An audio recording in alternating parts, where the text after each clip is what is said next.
talaga. Pinaburay yung YouTube channel, ganun. Yes, strike. As in, shut down. Pwede ko ba manggitin dito yung nagpasara? Wala talagang hindi kami kinausap or anything, hindi nakipag-negotiate sa amin na pwede naman naming i-delete or pwede naming ibigay sa kanila yung half ng kikitain.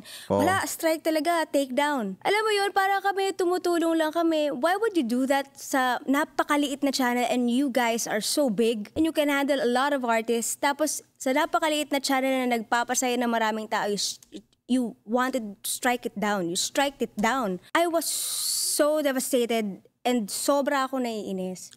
Ito pa ang masakit.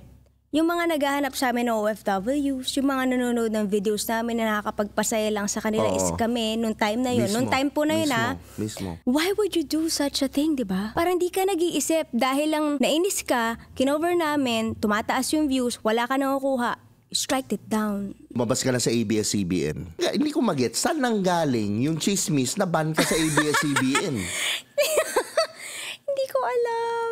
I love ABS and GMA. There's no competition talaga. Tapos may mga nagsasabi pa, scam daw. Ay, ever. nako, mga scam. Ako nga na-scam. Ako nakuha na ng maraming pera. Oh my goodness. But all is well. Ang ganda na nangyayari ngayon and I am very, very happy. Yung growth namin, unexplainable.